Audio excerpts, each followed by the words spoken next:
بیلا سرخ گلاب سی ہو کر مسلسل کھڑکی سے باہر دیکھ رہی تھی۔ پھر نہ جانے کب اس کی آنکھ لگ گئی۔ سفر لمبا تھا شاید۔ ریان بے تاثر سا موبائل فون پر مصروف تھا۔ جب اس کی نظر بیلا پر رک سی گئی، اگلے ہی پر ریان کو اپنی قسمت پر افسوس ہوا تھا۔ اسے دیکھ کر ہی وہ غش غش کھا اٹھا، جس کے منہ سے پانی نکلتا گردن تک جا رہا تھا۔ اور اس وقت ریان کا دل کیا کیا کہ وہ اس بیلا نامی بلا کو کار سے باہر پھینک دے۔ کوئی اس طرح کیسے ہو سکتا ہے، اتنا گندا؟ اس نے خود کو تسلی دی تھی اور پھر اس کا منہ ٹشو سے صاف کیا۔ کچھ ہی دیر بعد اس کی کار ایک ولا میں داخل ہوئی جو جدید طرز کا بنا ہوا تھا۔ ریان نے بیلا کو جگایا تو وہ گم سم سے ریان کو دیکھنے لگی۔ ریان بے حد سنجیدہ معلوم ہو رہا تھا۔ ہم آ گئے کیا؟ ہم؟ بیلا کے چہرے پر خوشی سی پھیل گئی۔ جب وہ کار سے باہر نکلے تو شیر خان اپنی بتیسی نکالے انتظار میں کھڑا تھا، لیکن صرف وہی تو نہیں تھا، وہاں کوئی اور بھی تھا۔ وہی سنہرے بالوں والی، وہی چہرہ، وہی آنکھیں، وہی a one and only, the elegant woman, Marina. Rayan کی سرد نظر اس پر رکی نہیں تھی۔ اب وہ نہیں تھا جو ایک زمانے میں اس ہیر پر مرتا تھا۔ وہ ریان الوی تھا، ایک مضبوط مرد۔ لیکن کیا وہ سچ میں مضبوط تھا؟ چھوٹی دنیا کو یہ عورت بہت زیادہ پسند آئی تھی، جو اس بیوقوف کی دنیا اجاڑ سکتی تھی۔ کچھ ہی دیر میں وہ سب ڈرائنگ روم میں موجود تھے۔ مرینا نے مسکرا کر ریان کی طرف دیکھا اور بولی، ویسے کہاں سے لیا یہ کھلونا؟ اشارہ بیلا کی جانب تھا جو سینڈوچ کھانے میں مصروف تھی۔ ریان کے کچھ بولنے سے پہلے ہی شیر خان بولا تھا، کیوٹ ہے نا؟ ایٹ لیسٹ بے وفائی تو نہیں کرے گی نا؟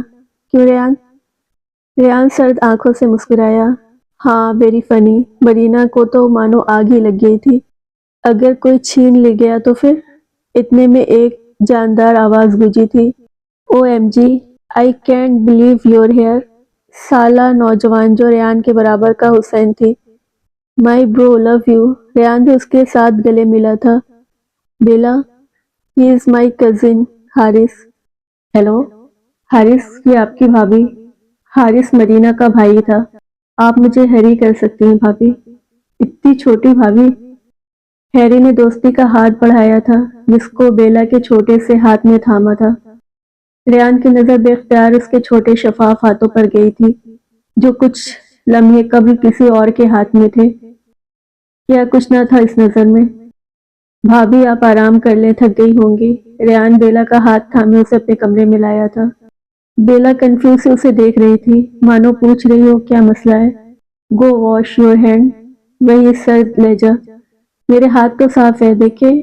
ازلی معصومیت سے اپنے ہاتھ ریان کے سامنے کیے۔ ریان نے سنجیدگی سے اس کی جانب دیکھا۔ وہ جیجا جی، وہ نہیں، میرا مطلب ہے ریان جی، میں جاتی ہوں۔ دم دبا کر بھاگی تھی۔ کیا عجیب چیز ہے، ابھی وہ یہی سوچ ہی رہا تھا جب چھوٹی دنیا کی چیخ سن کر وہ واش روم کی جانب بھاگا تھا۔ وہ واش روم کا منظر دیکھ کر اس کی طرف لپکا تھا جو بھیگی ہوئی نل بند کرنے کی کوشش کر رہی تھی۔ تم پاگل ہو کیا؟ ریان اس کا ہاتھ تھام کر اپنے قریب کیا تھا۔ اب دونوں بھیگ رہے تھے۔ ریان نے بمشکل نل بند کیا۔ چھوٹی دنیا میری طرف دیکھو۔ نہیں نہیں، میں اندھی ہو گئی، مجھے کچھ نظر نہیں آ رہا۔ ہائے ہائے، بیلا اندھی ہو گئی۔ آنکھیں بند کیے بولے جا رہی تھی۔ اس نے پہلی بار لینس لگائے تھے۔ ریان کے کندھے تک اونگ مشکل سے آتی تھی۔ چھوٹی دنیا، آنکھیں کھولو گی تو کچھ نظر آئے گا نا؟ نہ نہ، لینس میرے دماغ میں چلے جائیں گے۔ ہائے، سیریسلی؟ دماغ سے پاس تمہارے ہے؟ پاس تمہارے؟ اسٹرینج، ویری اسٹرینج ہے۔ اچھا دیکھو ذرا وہاں، کاکروچ۔ کاکروچ ہے۔ اور بیلا اس سے مزید لپکی تھی۔ دونوں ٹانگیں ریان کے کمر کے اطراف کسی کوے کی طرح چپکی تھی۔ کہاں کہاں ہے؟ آنکھیں پھاڑے وہ ارد گرد دیکھنے لگی۔ چھوٹی دنیا ریان الوی کا مسلسل صبر آزما رہی تھی۔ چھوٹی دنیا، اسٹاپ موونگ۔ چھوٹی دنیا، اب کی بار وہ چیخا تھا، جی جی۔ اس چھوٹی سی پری نے دیکھا تھا اس شہزادے کی آنکھوں میں۔ وہ بہت قریب تھی، بہت زیادہ قریب۔ ریان کی نرم گرم سانسوں کو محسوس کر سکتی تھی۔ دھک دھک، دل زور سے دھڑکا تھا۔ یہاں تو رومانس چل رہا ہے، بندہ ہم سنگل لوگوں کا تو خیال ہی کر لیتا ہے۔ گیدڑ خان کی شرارتی آواز نے سکتہ توڑا تھا۔ بیلا نے دور ہونا چاہا مگر ریان نے اس کی کمر پر گرفت مضبوط کی تھی۔ وہ شیشے میں شیر خان اور مرینا کو دیکھ چکا تھا۔ Get out! مرینا کا چہرہ زرد ہوا تھا۔ سوری سوری، آپ کنٹینیو رہیں۔ شیر خان آنکھ مارتا دروازہ بند کر گیا تھا۔ کیا چاہتی آپ مسز ریان؟ آپ کو کیا سزا دی جائے؟ ریان نے اس کے چہرے پر پھونک مار کر عجیب سے لہجے میں کہا تھا۔ وہ میں بیلا گال مزید سرخ ہوئی۔ کیا آپ؟ ہم بولیں ذرا۔ بیلا نے اپنے خوش لبوں پر زبان پھیری تھی۔ اس کی یہ حرکت ریان سے اجل نہیں رہ سکی۔ وہ میری آنکھیں، بیلا نے ہچکی لی تھی۔ ہاں، ریان اپنے بازو اس کے نازک کمر سے ہٹائے تھے۔ وہ دھڑام سے نیچے گری تھی، بہت زور سے۔ آہ! آنسو موتی بن کے ٹپکے تھے۔ ریان نے اس کا بغور جائزہ لیا۔ وہ سیاہ گاؤن جو اب مکمل بھیگ چکا تھا، سیاہ کاجل آنکھوں کے گرد پھیلا ہوا، سرخ رخسار، سردی سے نیلے پڑتے پھڑپڑاتے لب۔ وہ سراپا حسن تھی، چھوٹی سی۔ مرینا بھی تو بلا کی حسین تھی، کیا یہ بھی معصومیت کا ڈھونگ کر رہی ہے؟ ریان کو عجیب سا احساس ہوا تھا۔ وہ نہ بے وفائی کا ڈسا شخص تھا۔ وہ روتے ہوئے اسے دیکھ رہی تھی۔ ریان نے جھک کر اس کی دھوڑی اوپر کی۔ چلو اب اپنا اصل روپ دکھاؤ، یہ ڈرامے بازی بند کرو۔ ریان کا لہجہ سنگین تھا۔ بیلا نے اس کا ہاتھ جھٹکا۔ آپ بہت برے ہیں، مجھے گھر جانا ہے۔ آپ بھی مارتے ہیں، آپ سب بہت برے ہیں، مجھے نہیں رہنا آپ کے ساتھ۔ اس کے رونے میں شدت آ گئی تھی۔ انتہائی معصوم تھی، اسے تو اس کے الفاظ کا مطلب بھی نہیں پتا تھا۔ وہ کیا کہنا چاہ رہی؟ وہ اس کی معصومیت پر سوال کر رہا تھا۔ ریان کو اپنی غلطی کا احساس ہوا۔ اچھا، رونا بند کرو، شاباش، اچھے بچوں کی طرح۔ میں تو مذاق کر رہا تھا، دیکھو تم سیریس ہی ہو گئی۔ چلو اٹھا اور ہاتھ آگے کیا۔ پہلے سوری بولے۔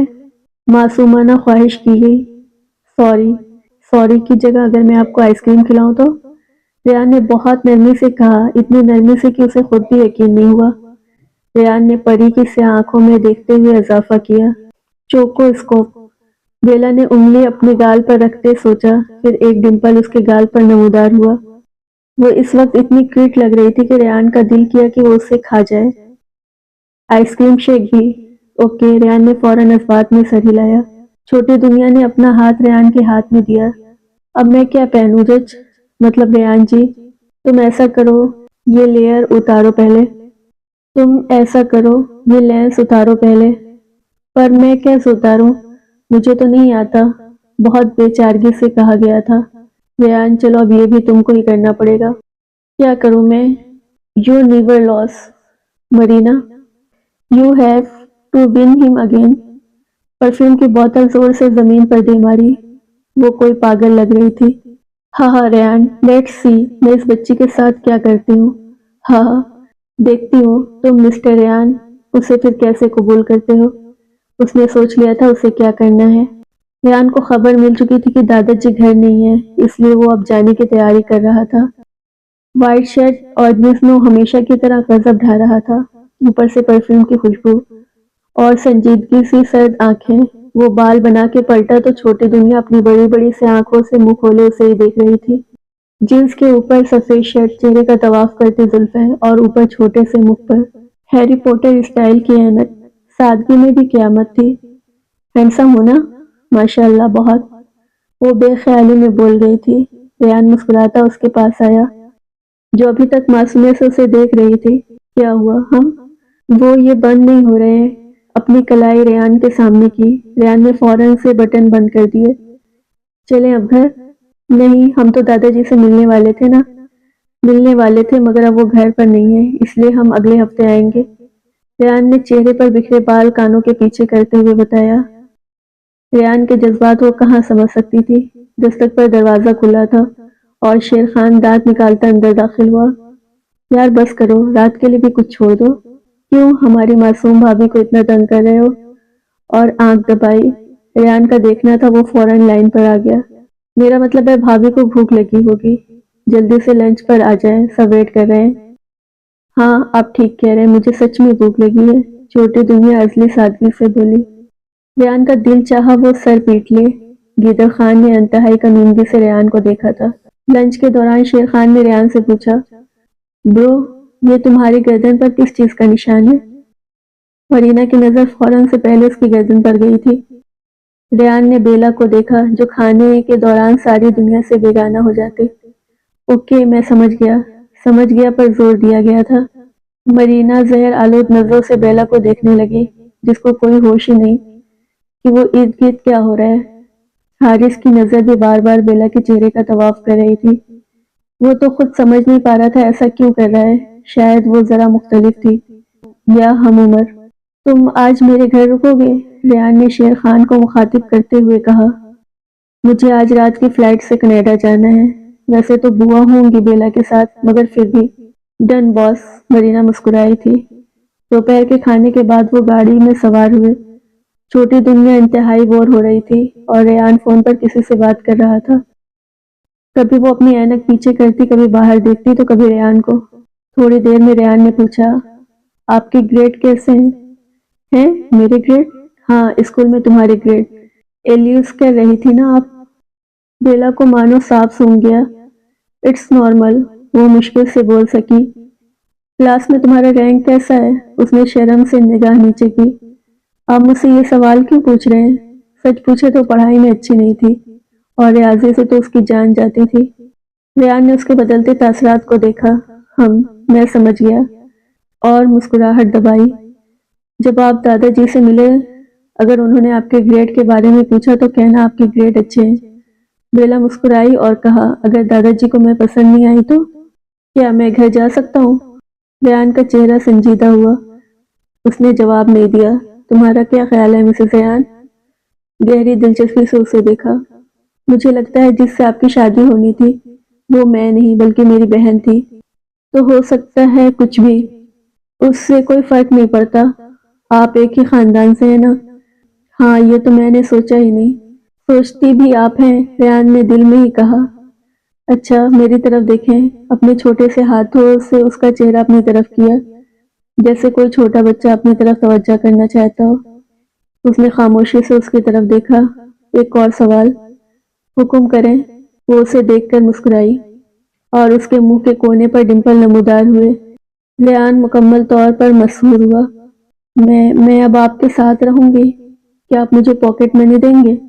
Pocket money? توبہ توبہ، ریان کو تو سارا موڈ ہی خراب ہو گیا۔ وہ کچھ اور ہی سوچ بیٹھا تھا۔ میرا مطلب ہے کہ آپ بیلا سے بات ہی نہیں بن رہی تھی۔ ٹھیک ہے، ریان نے اس کا مسئلہ آسان کیا۔ سچی؟ تھینک یو سو مچ۔ گلے لگ گئے۔ ریان کے لیے یہ ایک نیا تجربہ تھا جو یہ چھوٹی سی لڑکی اسے دے رہی تھی۔ اپنے جذبات کو لگام دیتے ہوئے بولا، چھوٹی دنیا، جی؟ مجھ سے بے وفائی کبھی نہ کرنا۔ تم میری بیوی ہو، چھوٹی سی بیوی۔ یہ بات ہمیشہ یاد رکھنا۔ آخر میں اس کے گرد حصار مضبوط کیا گیا۔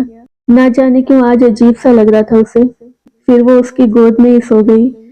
ریان نے مسکرا کر اسے دیکھا اور ایک لمبی گہری سانس بھری۔ کتنا سوتی ہو تم میری چھوٹی سی دنیا؟ جب میں ساری رات جگاؤں گا تو کیسے جاگو گی تب تم؟ وہ خود ہی سوچ کر مسکرایا تھا لیکن فی الحال اس کا ایسا کوئی ارادہ نہیں تھا۔ وہ اس تعلق کو وقت دینا چاہتا تھا، اس کی معصومیت کو برقرار رکھنا چاہتا تھا، لیکن قسمت کو تو کچھ اور ہی منظور تھا۔ جب وہ گھر پہنچے تب بھی اس کے سینے پر سر رکھے آرام فرما رہی تھی، کسی غریب کا آرام تباہ کر کے۔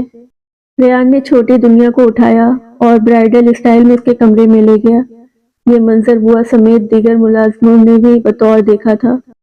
اس پر بلینکٹ دیکھ کر مڑنے لگا، پھر رکا اور اس کی اینک اتاری، چہرے سے زلفوں کو پیچھے کیا اور اس کی پیشانی پر اپنے جلتے لب رکھے۔ خدا کی امان، میری چھوٹی سی مسز۔ اب اسے جانا تھا۔ گھر سے نکلنے سے پہلے اسے مرینا کا وائس نوٹ آیا تھا جس میں اپنی بے وفائی کی صفائی دے رہی تھی۔ بہت رو رہی تھی۔ ریان، وہ سب غلط فہمی تھی۔ جو تم نے دیکھا وہ سچ نہیں۔ مجھے ڈرگز دی گئی تھی، میں اپنے حواس کھو بیٹھی تھی۔ ریان، میں نے تم سے کبھی بے وفائی نہیں کی۔ آج سے کچھ سال پہلے میں تمہیں بتانا چاہتی تھی مگر تم نے کبھی میری نہیں سنی، بلکہ ان سب کے بعد میں اپنے وجود کو تمہارے قابل نہیں سمجھتی تھی۔ مگر آج جب میں نے تم کو اس چھوٹی بچی کے ساتھ دیکھا تو میں رہ نہیں سکی۔ مجھے معاف کر دو Rayan, I am in pain. Rayan نے یہ نوٹ 4-5 بار سنا تھا۔ کچھ منظر جو وہ کبھی نہیں دیکھنا چاہتا تھا وہ پھر سے یاد آئے تھے۔ کتنی سیاہ تھی وہ رات۔ وہ 25 کا تھا، جوان اور وجہ، ہاتھوں میں گلدستہ لیے وہ فرانس کے مشہور پیرس کے ہوٹل میں موجود تھا۔ Everything is ready. Yes, اس نے مہنگے ترین فائر ورک کا انتظام کیا تھا۔ سیاہ 3 پیس سوٹ میں وہ قیامت لگ رہا تھا۔ وہ پہلی بار اتنے شوق سے تیار ہوا تھا۔ آج وہ مرینا کو پرپوز کرنے والا تھا، جس سنہرے بالوں والی پری کو اس نے ہمیشہ سے چاہا تھا، بچپن سے جس کے خواب دیکھے تھے۔ آج وہ اسے اپنا نام دینا چاہتا تھا۔ دروازہ کھولنے سے پہلے اس نے ایک لمبی سانس لی اور وہ الفاظ دہرائے جو اس کو حس تھے، اظہار محبت۔ شیر خان نے اسے ایئر پیسز میں بیسٹ آف لک کہا تھا۔ ریان نے مسکراتے ہوئے دروازہ کھولا اور جو منظر اس نے دیکھا وہ ناقابل برداشت تھا۔ وہ کسی کے ساتھ بستر پر، وہ آوازیں، اور وہ کوئی اور نہیں، وہ شخص، وہ ریان کا اپنا باپ۔ ریان نے بے اختیار اپنے دل پر ہاتھ رکھا۔ وہ اتنے مصروف تھے کہ پلٹ کر نہیں دیکھا تھا۔ وہ پلٹا اور یہاں سے باہر جانا چاہتا تھا۔ اسے لگا اسے سانس نہیں آ رہی، اسے سچ میں سانس نہیں آ رہی تھی۔ ہاتھ دل پر رکھا تو دھڑکنا ہی بھول گیا۔ اس میں دھڑکنے والے نے اس کی دھڑکن ہی چھین لی تھی۔ آتش بازی شروع ہوئی۔ وہ اس میں جل جانا چاہتا تھا۔ وہ سچ میں جل گیا تھا۔ اسے چلا نہیں جا رہا تھا۔ اسے لگا وہ گر جائے گا۔ وہ سچ میں گر گیا تھا۔ آنکھیں بند ہونے لگی تھی۔ وہ مسکراتی آنکھیں جس میں اب کرد تھا، صرف کرد۔ وہ محبت کا ڈسر، اعتماد کا، بے وفائی کا۔ محبت اسے راس نہیں آئی تھی۔ بھلا محبت کبھی کسی کو راس آتی ہے؟ اس کو ہارٹ اٹیک ہوا تھا اتنی سی عمر میں۔ اس کو 2 دن بعد ہوش آیا تھا۔ وہ بہت رویا، شیروں کے گلے لگ کے۔ وہ چیخ چیخ کر رویا تھا۔ کس نے کہا تھا کہ مرد کو درد نہیں ہوتا؟ زمانے بھر کو اداس کر کے، خوشی کو ستیہ اناس کر کے، میرے رقیبوں کو خاص کر کے، بہت ہی دوری سے پاس کر کے، تمہیں یہ لگتا تھا جانے دیں گے؟ سبھی کو جا کے ہماری باتیں بتاؤ گے اور بتانے دیں گے؟ تم ہم سے ہٹ کر وصال ہجراں مناؤ گے اور منانے دیں گے؟ میری نظم کو نیلام کر کے کماؤ گے اور کمانے دیں گے؟ تو جانا سن لو، اذیتوں کا ترانہ سن لو، کہ اب کوئی سا بھی حال دو تم، بھلے ہی دل سے نکال دو تم، کمال دو یا زوال دو تم، یا میری گندی مثال دو تم، میں پھر بھی جانا پڑا ہوا ہوں پڑا رہوں گا، گڑا ہوا ہوں گڑا رہوں گا۔ اب ہاتھ کاٹو یا پاؤں کاٹو، میں پھر بھی جانا کھڑا رہوں گا۔ بتاؤ تم کو میں کیا کروں گا؟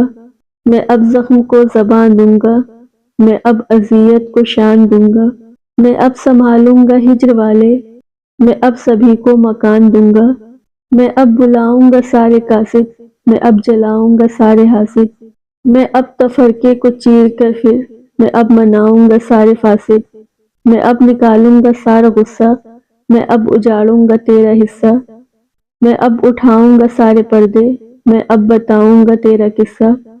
مزید سن لو اور نفرتوں کے یزید سن لو، میں ایک نظم کا سہارا لوں گا، میں ہر نظم کا کفارہ لوں گا۔